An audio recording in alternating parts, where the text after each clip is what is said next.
What are open borders? Open borders are a type of immigration policy that allows for the free movement of people to live and work in other countries.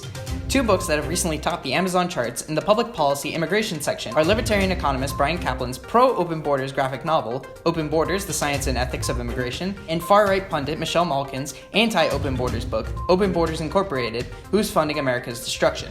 Kaplan argues that open borders would double global production, dramatically increase global wealth, lower the burden on taxpayers in areas like immigration, and has shown success in both the past with the United States and in the present with the European Union Schengen area. On the flip side, Malkin claims that open borders would threaten national sovereignty, is a burden on taxpayers, is supported by various shadowy figures and organizations like George Soros and the United Nations, and would encourage terrorism in the United States.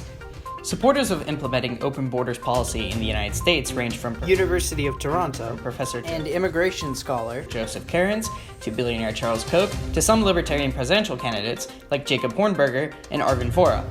None of the current Democratic or Republican presidential candidates have spoken out in favor of open borders. The Democrats want open borders. They want anybody they want, including MS-13, pouring into the country. Open borders? Open That's a Koch brothers proposal. The idea, of course, I mean, that's a right-wing proposal which says essentially there is no United States. The reality is that we do not have a nation if we don't have borders. It's a false choice for people to say you're anti-immigrant if you support secure borders. That's just not the case. I support different enforcement priorities, and of course I'll look at this statute to see if you can make changes depending on the level of a security risk. But no, I don't support open borders and simply getting rid of this statute. One exception might be former New York City Mayor Michael Bloomberg, who called for open borders back in September 2018, though this was before he officially declared his candidacy in November, and he has not made it official policy according to his website. We have to have trade and we have to have open borders. The open borders is to get people to come here and create the companies here. The trade is to let us buy products from around the world and sell our products around the world. One Democratic presidential candidate, former HUD Secretary Julián Castro, has called for decriminalizing illegal border crossings, moving them to the level of a civil offense. While this is not technically open borders, many Republicans still decry it as such.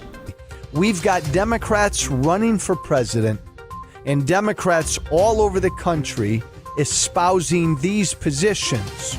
It's no wonder and it's no surprise that these Democrats are being accused of supporting open borders.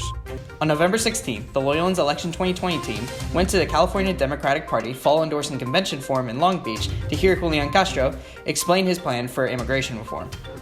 Well, I've said that if I'm president, that I'll have a unique and unprecedented role in trying to work with our Latin American neighbors so that people can find safety and opportunity in countries like Honduras, Guatemala, and El Salvador. You know, I've called for a 21st century Marshall Plan so people can find safety and opportunity at home instead of having to make the dangerous journey to the United States. Most of the people that have been coming from Central America, but now we're seeing an uptick in Mexican nationals. Part of that is related to the lack of security again and the flaring up of this violence, as well as poverty. We need to work with Mexico as well to continue to ensure that people can find safety and opportunity there at home so that they don't feel compelled to make the journey north to the United States. Julián. That's the kind of approach. Instead of the United States blaming or scapegoating these countries, we need to get serious about working with them to solve the challenge. Cristobal Spielman with the Loyalans Election 2020 team, reporting from Long Beach, California.